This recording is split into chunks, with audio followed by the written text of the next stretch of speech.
Ah, tu m'as pas recoiffé.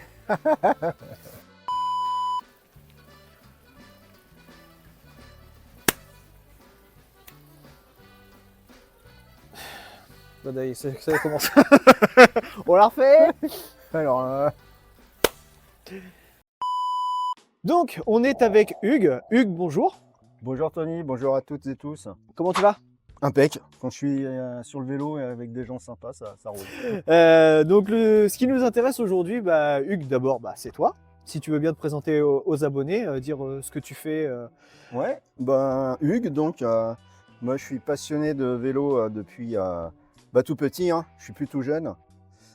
Surtout de VTT au départ quand c'est arrivé en France dans les années 80. Et puis aussi de vélo en acier, on va le décrire après. C'est un matériau que j'affectionne particulièrement en fait. J'ai découvert le voyage à vélo et le gravel il y a une bonne dizaine d'années, avant que ça arrive en fait en France. Et puis du coup je suis aussi passionné de gravel, de voyage à vélo, ce qui m'a amené à conduire, à créer une association qui s'appelle Passionnément Gravel. Je Donc, pense que pour la plupart à de côté du nos Mans. abonnés, ils la connaissent. Voilà, Télouché. Créé mais pas tout seul, hein, on est plusieurs dans l'association. Et puis on organise des événements vélo, des sorties entre membres. Et on est une bonne cinquantaine aujourd'hui. Voilà, on pourra en reparler peut-être un peu après si tu veux. Ouais, c'est un beau succès, t'inquiète pas, on en reparlera. Tu peux aussi nous dire que tu as une chronique aussi sur Bike Café?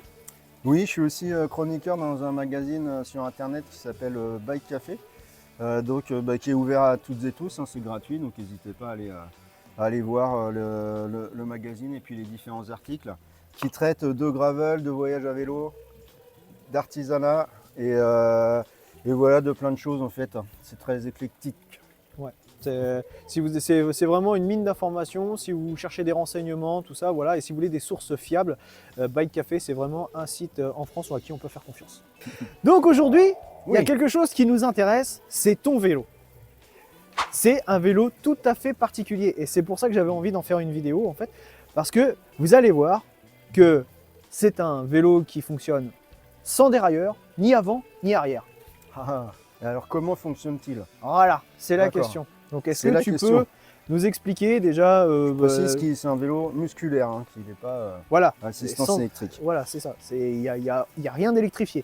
Juste avant la petite histoire du vélo, hein, en fait il y a deux vélos. On est passionné du coup, je l'ai dit tout à l'heure, de cadrassier avec un de mes amis qui s'appelle Vincent du magasin Roule à vélo à Saint-Gilles-Croix-de-Vie à Saint-Hilaire-de-Riez. Et puis depuis des années, on avait envie de se fabriquer un cadre en acier.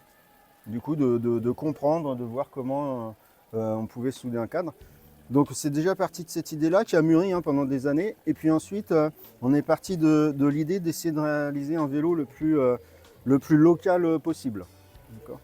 Alors c'est pas qu'on est nationaliste à fond, mais c'est qu'on voulait trouver vraiment des pièces le plus proche de chez nous. Ouais. Hein, donc ça peut être France ou proche. Hein. Et du coup, on a sourcé pendant quand même pas mal de temps différentes solutions. Et puis il y avait un autre aussi critère, c'était le moins d'entretien possible sur le vélo et qu'il soit durable en fait. D'accord. Donc les critères n'étaient pas très simples dès le départ. En termes de durabilité, l'acier, c'était le matériau idéal. C'était plutôt le matériau idéal parce que c'est réparable, hein, comme vous le savez. Les vieilles randonneuses étaient en acier, on les retrouve encore 100 ans après. Oui, c'est ça. Mais c'était plus compliqué au niveau de la transmission.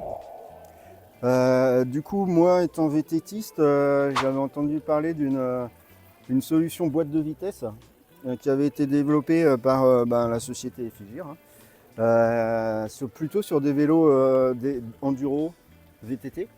Et puis c'est une entreprise qui sortait une évolution de sa boîte de vitesse un petit peu plus compatible avec différents types de pratiques, quoi. Et voilà, du coup on s'est dit, après avoir étudié toutes les autres solutions de transmission, on s'est dit on a une société en France qui fabrique en France, hein, tout est fabriqué en France, ça il faut le dire, hein. Pratiquement tout est fabriqué dans l'entreprise. Une solution de transmission, donc voilà, on a étudié, moi je suis allé les voir, je les ai rencontrés et on s'est dit on va partir sur cette transmission. Après, je détaillerai un petit peu les périphériques hein, Ouais. plus tard. Mais avant ça, je vais te demander, Effigear, donc c'est une boîte française, tu l'as dit, qui fabrique avec des composants français. C'est Ouais. basé où? Alors, Effigear, c'est basé à Mâcla. Alors, c'est dans le massif du Pilat. D'accord. Donc, ça n'a rien à voir avec la dune. C'est Voilà. un superbe massif à côté de Saint-Étienne, pas très loin de Grenoble en fait. Donc, à la montagne. Ouais. Et c'est pour ça qu'ils peuvent aussi tester leur vélo. C'est à la porte de chez eux. C'est une toute petite entreprise en fait. Hein. Au démarrage, il y a une quinzaine d'années, ils étaient 2 personnes. Donc maintenant ça a grossi un petit peu, mais ils sont une douzaine. Mhm. Et c'est vraiment une petite PME quoi. Donc ouais, on est proche, enfin c'est une fabrication artisanale. Alors artisanal au début de par les volumes, mais en fait ils se sont équipés, hein. Il y a des tours, etc. numériques pour pouvoir faire de la petite série et après de la plus grande série. D'accord. Si les solutions se développent. Ils ont aussi un partenariat avec Valeo pour les mêmes solutions, mais avec une boîte de vitesse couplée avec un vélo électrique. D'accord. Donc voilà, c'est vraiment une solution locale, faite avec passion. Et c'est ça aussi qui nous a plu dans le projet. Donc c'est un vélo où tu passes des vitesses, mais il n'y a pas de dérailleur. Alors comment se fait le process à l'intérieur? Alors, le process, il est à l'intérieur de la boîte de vitesse, hein, donc, qui est dans cette partie-là avec un carter. Et en fait, le principe, c'est des engrenages. Hein, il y a 2 rangs d'engrenages avec 2 axes qui vont en fait s'imbriquer en fonction du passage des vitesses. La roue libre, elle est dans la boîte de vitesse. Hein. Du coup, ça veut dire que derrière, on n'a pas de roue libre et donc c'est un moyeu fixe. D'accord. On peut mettre aussi une roue Comme libre pour à un l'arrière. single speed. Comme pour un single speed. Hein. Donc Vous la voyez, particularité, la c'est roue vraiment libre, qu'on a si la je roue prends le libre vélo, à l'avant, quoi. voilà, elle est à l'avant, vous voyez. Tac. Ah oui, c'est incroyable. Et donc ce système d'engrenage fait qu'à l'intérieur, il y a comme en fait une roue libre de moyeu arrière. Il y a une navette qui se déplace avec des cliquets, avec un câble. Alors moi j'ai des gaines en interne, mais qui passe ici, qui va venir plus ou moins en fait actionner le cylindre avec les cliquets qui vont s'ouvrir. Et de l'autre côté, il y a juste un ressort de rappel. Okay. Donc c'est un peu comme un dérailleur en fait. Hein. C'est à câble avec un changement de vitesse. Alors classique, hein, on peut avoir différentes manettes. Là, c'est des SRAM hydro parce qu'on voulait un freinage puissant, mais ça peut aussi s'adapter pour le gravel avec du campagnolo aussi, donc un tirage à frein mécanique. Et il y a juste un tout petit changement de tirage de câble que Effigear réalise. C'est vraiment très simple à faire, hein, j'ai vu l'opération. Et du coup, on va pouvoir passer ces vitesses-là comme en fait un dérailleur au niveau de la manette. La particularité aussi, c'est qu'on peut passer les vitesses à l'arrêt. C'est-à-dire que là, je peux passer autant de vitesse que je veux. D'accord. Et quand je vais redémarrer, la vitesse elle va se mettre sur le bon rapport. Ok. Le bon rapport. Et inversement à la descente. Donc pas de panique si on fait une fausse manip à l'arrêt, on se dit de toute façon ça va. Non, c'est aussi l'avantage, c'est qu'on peut passer les vitesses à l'arrêt et même quand on veut, du coup, même en roulant, du coup, on peut en passer à la volée sans souci. D'accord. Donc tu disais que c'était, tu cherchais aussi la facilité d'entretien. Ouais, c'est un point important, voire le premier, c'est la facilité d'entretien puisqu'il n'y a pas d'entretien quoi pratiquement. C'est-à-dire qu'il y a juste une vidange à faire tous les 5000 km ou tous les ans. Donc comme une boîte de vitesse voilà, auto, classique. Il y a un petit bouchon en dessous, okay. On ouvre le bouchon, l'huile elle coule et après on remet une petite fiole d'huile fournie par Effigear et l'entretien il est fait. Quoi. Ouais, donc c'est hyper économique sur le moyen et long terme puisque il n'y a plus de changement de plateau, de pignon et de chaîne, beaucoup moins du moins. Et puis beaucoup moins d'entretien. Voilà. Pas de casse de dérailleur non plus, puisqu'il n'y a plus de dérailleur. Ouais, déjà. Du coup, on est beaucoup plus serein quand on passe, je sais pas, des rochers, des barrières. C'est ça, la fameuse peur de péter la patte de dérailleur. Hein, C'est ça, la patte fusible. Donc c'est ça. Voilà, ça c'est un gros plus. Hein, c'est ce qu'on voulait, que ça soit durable et facile à vivre. Là, aujourd'hui, il y a eu beaucoup de boue. Le vélo, ce soir, je vais le mettre dans le garage et je le reprendrai la prochaine fois sans avoir fait aucun entretien. Parce que aussi, je suis en montage courroie. D'accord. C'est un système qu'on peut monter soit en chaîne, soit en courroie, puisqu'il n'y avait pas de dispo sur les courroies, c'était pendant le Covid. Et puis après, on l'a monté en courroie comme initialement prévu dans le projet, quoi. Donc la courroie, ça facilite encore plus l'entretien, il n'y a pas d'entretien du tout. Il n'y a pas de bruit, ça c'est important aussi, c'est qu'il n'y a pas du tout de bruit, on est dans un silence complet de fonctionnement. Oui, c'est une particularité parce que on a fait une sortie ce matin et j'étais derrière toi et c'est vrai que j'étais impressionné par le silence. Enfin, entre Ouais, bah, guillemets, j'étais du coup, impressionné de rien entendre. pour ceux qui C'est-à-dire aiment que ça, c'est bien. Il y en a qui aiment bien entendre les cliquets. Oui, c'est ça. Et pour ceux qui aiment être dans la nature tranquillement, ben, c'est super. N'oubliez pas la petite sonnette quand même Ouais. pour prévenir Ouais. quand vous passez parce que sinon personne va vous entendre. D'accord. Donc maintenant, tu pourras aussi nous parler de la particularité du cadre. Donc pour toi, c'était très important que ce soit du durable, que ce soit réparable. Donc tu as fait le choix de l'acier parce que Ouais. c'est un matériau noble. Bah, noble, c'est surtout que j'aime bien ce matériau hein, depuis des années. C'est réparable, c'est durable. Et puis c'est très confortable aussi l'acier. Et donc c'est un cadre qui a été fait sur mesure. Oui, alors c'est fait sur mesure parce qu'en fait c'est un cadre qu'on a fait en stage chez un artisan du cycle qui s'appelle Edelbikes, qui est à Grenoble, hein. Et du coup, vous passez une semaine chez lui en stage à réaliser le cadre, alors totalement encadré parce on est novice, hein. Mais voilà, à la fin de la semaine, si tout se passe bien, vous ressortez avec pas tout fini à 100%, mais au moins les 2 triangles du cadre. Une bonne base quoi. Et donc voilà, hein, je l'ai dit, on a fait 2 vélos comme ça, un gravel et puis aussi un gravel Monster Cross, on appelle ça, avec des pneus un petit peu plus gros, quoi. D'accord. Tout acier, fourche carbone, c'est ça? Alors là, il est monté en fourche carbone, mais bah, l'idée après, c'est de mettre une fourche acier aussi. Passer 100% acier. Ouais, c'est un petit peu plus lourd, mais c'est pas un critère, le poids du vélo. On n'a pas l'impression qu'il est plus difficile à emmener qu'un vélo à aluminium qu'on a pu tester. Ouais, bah oui, effectivement, un petit peu moins réactif quand même, mais Peut-être, ouais. c'était pas mon critère le premier. Une fourche acier pour encore gagner en confort, quoi. D'accord. Donc, pour la boîte de vitesse, est-ce que tu as d'autres informations à nous partager? Oui, on a encore un petit peu. Du coup, bah, vous voyez la boîte de vitesse, tout le système est positionné au milieu du vélo et en bas. Alors c'est un système comparé à un système à dérailleur qui est un petit peu plus lourd, hein. Gamme comparable, c'est 800 grammes en plus, 900 grammes, donc ce qui n'est pas grand chose. Ouais. Mais surtout, le gros avantage, c'est que en fait, les masses elles sont placées au centre du vélo et en partie basse. Et que le poids qui est induit par la cassette et puis le dérailleur est enlevé aussi sur les masses en mouvement. Ce qui veut dire que c'est des vélos super stables et c'est pour ça qu'ils l'utilisent beaucoup en VTT, en enduro.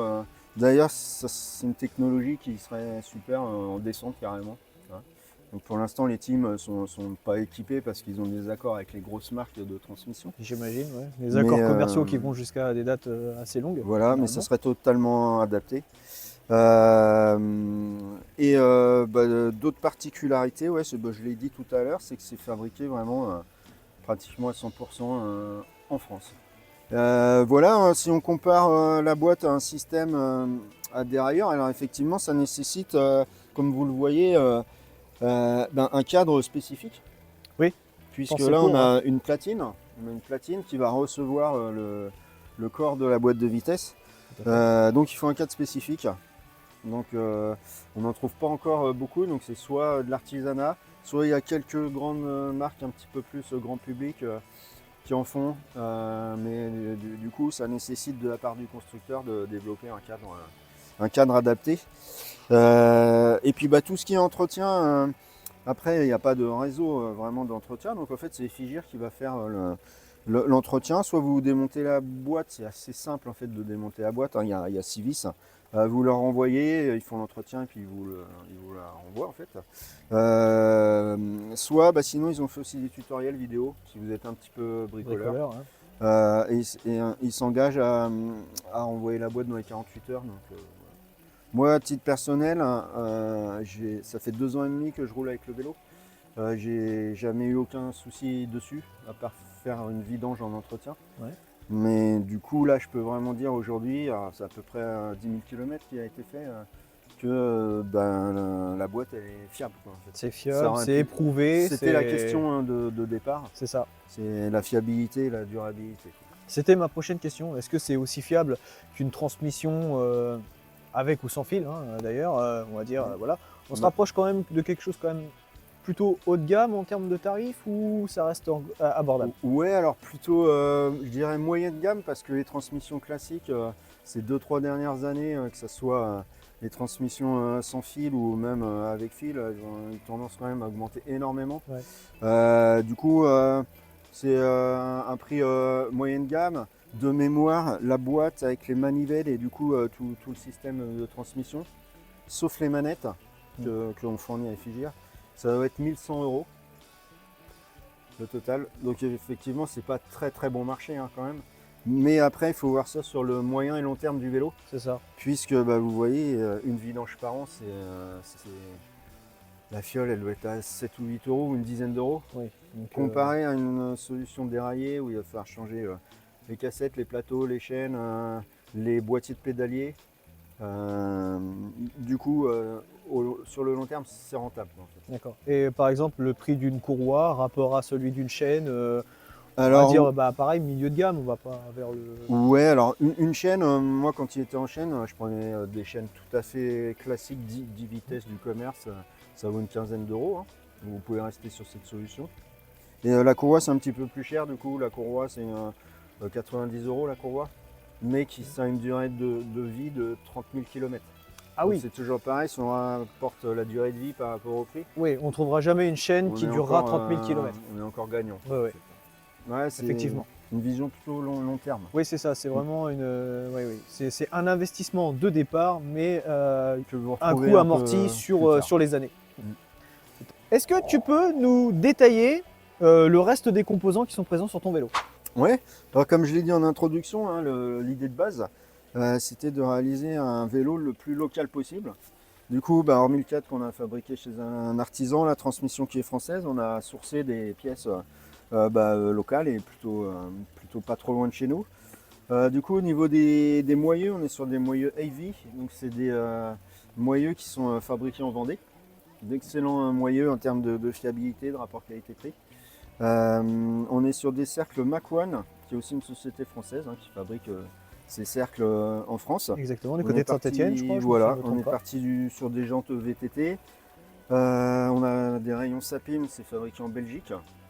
Et en 2 ans, les roues n'ont pas bougé, donc ça prouve aussi que c'est fiable et qu'on peut fabriquer une paire de roues totalement proche de Made chez in nous. Europe, ouais, c'est ça. Voilà. Hein. Et puis on fait un coucou à nos amis belges parce qu'il y en a quelques-uns Aussi. qui sont abonnés sur la chaîne. Ouais, bonjour. Au niveau des pneus, là j'ai mis des pneus Tufo qui sont fabriqués dans les pays de l'Est, je ne sais plus exactement quel pays. Mais sinon, ils sont montés plutôt en Hutchinson, qui sont fabriqués aussi à côté de Paris en France. Les manivelles, c'est des manivelles usinées aussi en France et fabriquées du coup en France. Voilà, qu'est-ce que je peux vous décrire de plus? Si le freinage, hein, pour finir, le freinage, là, on ne le voit pas, mais en fait c'est des freins hop. On voulait avoir un bon freinage, puisque un vélo comme ça chargé, avec un Avec bonhomme le dessus poids, quand oui. même, hein, qui est pas mal. Ouais, c'est ça. Il faut l'arrêter, du coup plutôt que de rester sur des étriers SRAM qui freinent assez mal. On est parti sur des étriers Hop, c'est une société en Angleterre D'accord. qui usine tout chez elle depuis 20 ans et sur lesquels on peut toujours avoir des pièces si on a un souci. Donc même des pièces d'il y a 15 ans, l'étrier va être réparable. Ah oui, donc en termes De longévité. de longévité, voilà, c'est ça. Et puis d'efficacité aussi, D'accord. ça marche très Bah, bien. Ça Et sera puis, sûrement voilà. un composant que je testerai à l'avenir, si j'ai Mm. l'occasion. Les disques, pour finir aussi sur les roues, c'est des disques Galfer, c'est fabriqué en Espagne. D'accord. Voilà, ils sont aussi présents dans la moto. Donc Ouais, voilà, c'est le pour ça que freinage ça me il dit est quelque assez, chose, ouais. assez efficace, quoi. Mm.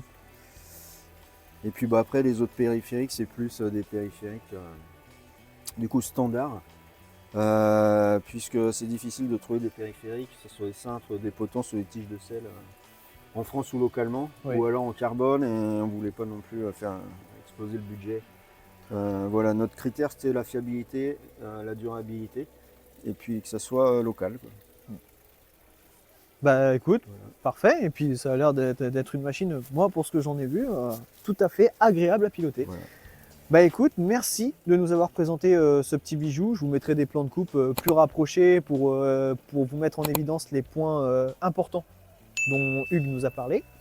Et puis bah, on va revenir à ton actualité avec Passionnément Gravel, Ouais. dont je fais humblement Merci. partie, voilà, dont je suis adhérent. Voilà, Tu vas toujours être un objectif. plaisir.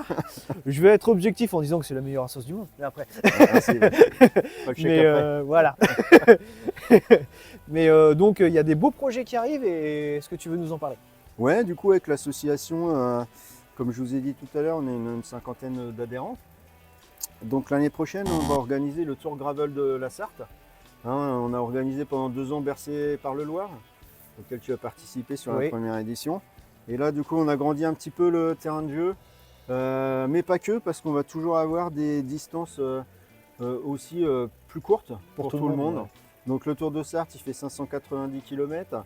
Le demi-tour, 350. Et on aura aussi 2 quarts de tour à 220 et 160 à faire sur plusieurs jours. Hein, donc c'est pas sur la journée.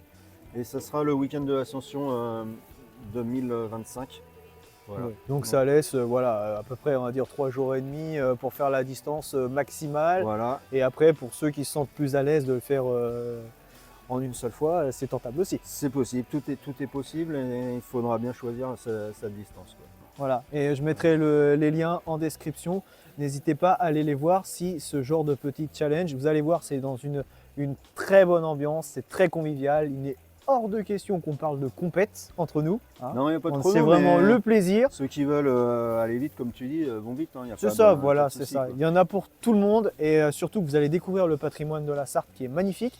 Et puis, je pense qu'on va manger aussi 2-3 choses. Ouais, c'est une des particularités, hein, ça se ouais. voit, c'est qu'on aime Ouais. bien manger, quoi. Ouais, c'est là, oui. Et manger local, donc, voilà, il y a des bons ravitaillements. C'est ça, il y aura de quoi faire. Bah écoute, merci beaucoup Hugues, merci de nous avoir présenté ton petit bijou, hein, que je trouve particulièrement atypique et tout à fait charmant d'ailleurs. Bah, merci à toi, Tony. Bah écoute, voilà, et c'est un grand plaisir de te recevoir sur la chaîne, voilà. Et tu reviens quand tu veux, Ok, pourquoi pas à l'occasion d'un podcast, j'aimerais bien t'avoir en podcast. n'hésite pas. Très intéressant Avec d'avoir ton point de plaisir. vue. Et puis, bah écoutez, si cette vidéo vous a plu, pensez à la liker, la partager, la commenter. Et puis moi, je vous dis, comme d'habitude, à bientôt sur les petits vlogs à vélo. Tchuss les À bientôt. cyclopathes!